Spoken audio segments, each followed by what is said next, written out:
À continuation, on va présenter les transistors BGT et une application avec l'Arduino. Les transistors, c'est une des inventions les plus révolutionnaires du XXIe siècle. Il a permis notamment d'avancer sur les domaines de la radiofréquence pour amplifier les signaux et aussi améliorer la qualité des systèmes radio. Les transistors aussi a été énormément utilisés sur des systèmes de calcul numérique, notamment pour permettre de réaliser des opérations arithmétiques. Et de ce fait, il a évolutionné à travers les années, comme vous pouvez constater, avec les microcontrôleurs, mais aussi avec des microprocesseurs de plus en plus puissants qui permettaient, dans une surface assez réduite, d'ajouter énormément de composants à base de transistors pour pouvoir générer des calculs numériques. Dans notre cas, on va utiliser les transistors pour s'en servir en mode commutation. On va utiliser un transistor de type NPN avec un LED et un circuit de commande qui va permettre de, à travers l'Arduino, commander l'allumage de cette LED. Le transistor, il est représenté par trois pattes, la base, les collecteurs et l'émetteur. À l'intérieur, c'est un semi-conducteur, donc c'est un matériel comme le silicium qui va être ajouté avec d'autres types de composants pour permettre de générer trois zones différentes. Une zone type N, négatif, grâce à l'addition de phosphore. Une zone type P à caractère positif, grâce à l'addition des impuretés de l'élément bore. Et une zone type N, à nouveau grâce à l'addition du phosphore.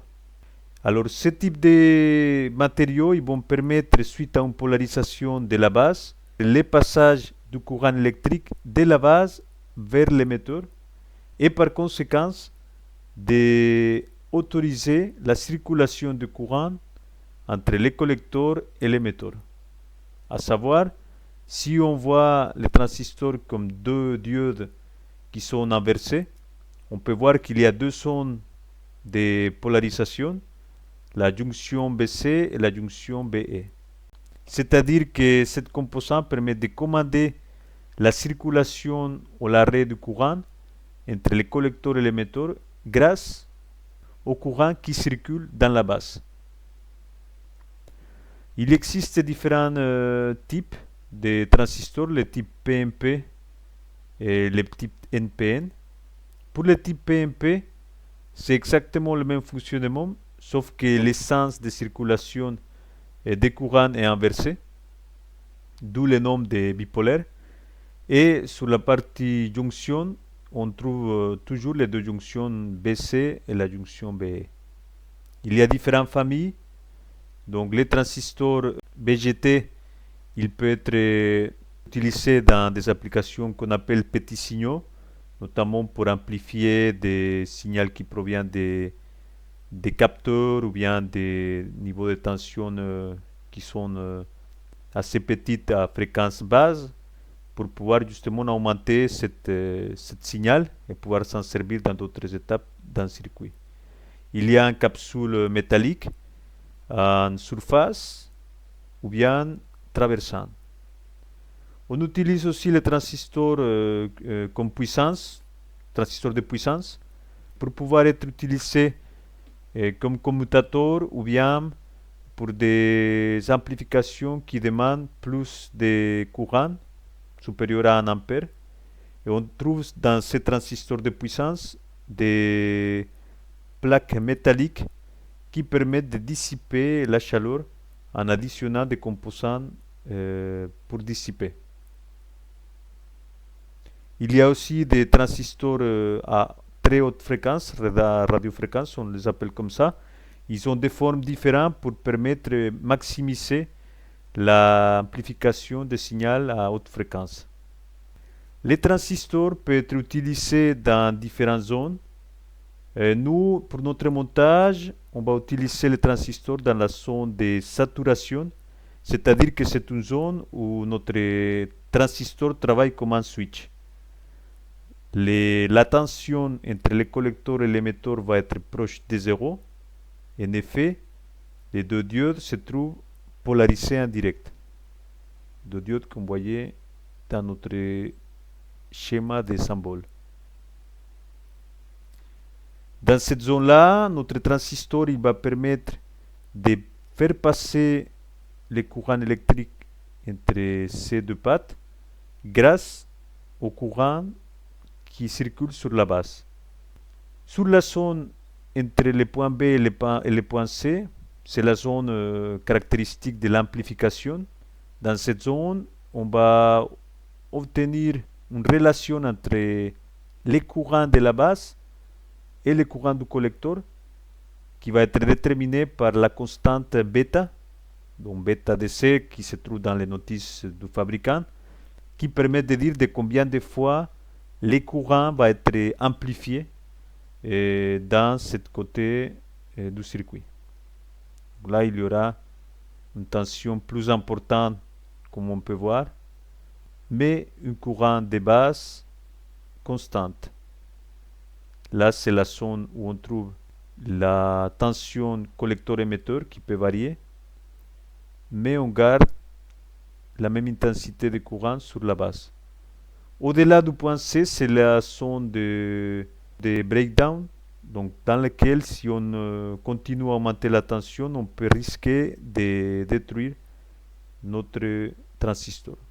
La notice du transistor possède plusieurs informations, notamment la tension collecteur-émetteur à vide, la puissance de dissipation du transistor, la température de travail, mais aussi, dans notre cas, les caractéristiques de fonctionnement en saturation.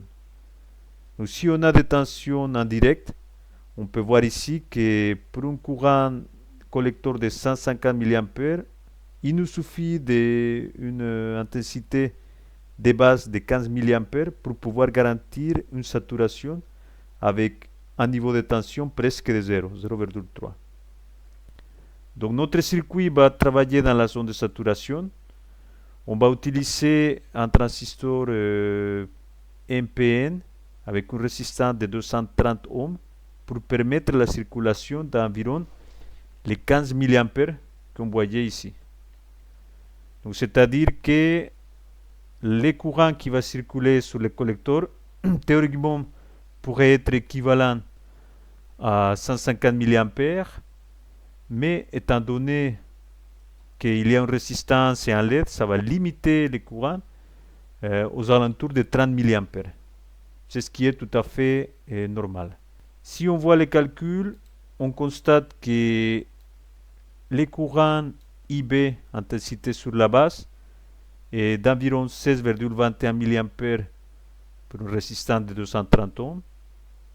Et notre intensité théorique sur le collecteur devrait être de 10 fois cette quantité, 162 mA. Bien évidemment, étant donné les résistances, on obtient 27,6 mA. C'est ce qui nous fait dire qu'on est largement en dessous de la capacité de ce transistor. Donc on est en saturation. Et quand on mesure, on obtient 0,01 volts. Sur la simulation, on constate les mêmes valeurs. Une intensité de courant sur le collecteur de 18 mA et une tension collecteur-émetteur presque égale à 0 de 27 millivolts environ. Au niveau du code, on va utiliser le pin 7 qui va être connecté à la base de notre transistor bipolaire. Et par la suite, on va faire clignoter tous les 2 secondes entre la valeur de 5 volts et la valeur de 0 volts.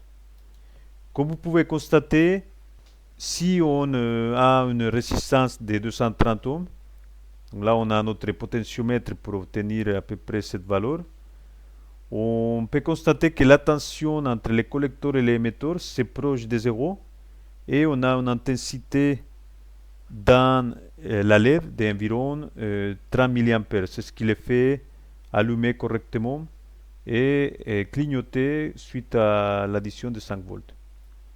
Si on modifie la résistance de notre vase, c'est-à-dire qu'on va limiter l'intensité du courant qui circule sur la vase parce qu'on augmente la résistance électrique, à ce moment-là, on va faire apparaître une tension entre le collecteur et l'émetteur qu'on a vu tout à l'heure, dans laquelle cette tension elle va devenir de plus en plus grande, bien évidemment limitée par la tension de notre source.